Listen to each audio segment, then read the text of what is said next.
Dawn Production. Anachai master, waibata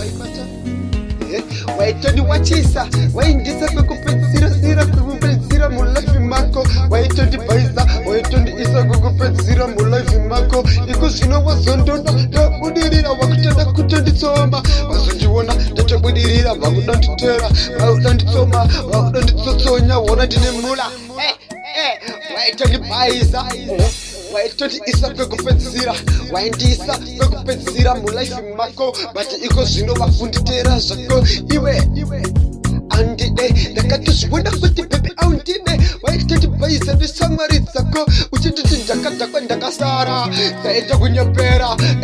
zaitonga kunyepera ona izvozvi ndakudanana neshamwari yako ona waitodinyepera ona iko zvino ike wachitokufurira wacho ndini futi ndakutongodanana nawo waitokufurira wacho ndini futi ndakudana nawo waikufurira wacho ndini ndakudanana nawo waitofurirwa uchindisa kwekupedzira mulaifi mako waitofurirwa uchitondiisa kwekupedzira mulaifi mako mako wewe shako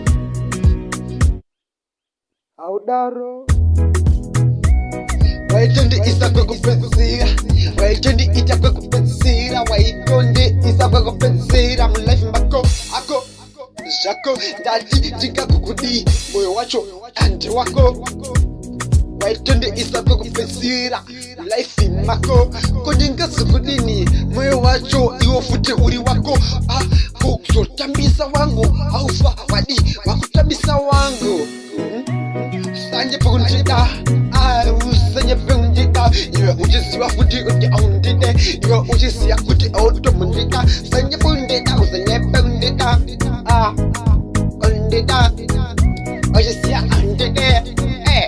titsvake umwe pachine time yakanaka kuti ndoda kutongotora andotoda futi ini kutongorora iwe kana usingade ndakutongoda nekutora kuti ndigone kutomubvisira lobola waiketa waibata kana waitondijaja ndinisaisa iko zvino uchandiona kuti waindisa kwekupedzira mulaifi mako waindisa kwekupedzira mulaifi mako life mako iwewe zvako kondingazokudini iwe moyo wacho uri wako ndingakodini moyo wacho uri wako waindisa kwekupedzira mulaifi mako waibata kaki waitoniisa kuseri peru wako Waizi, master.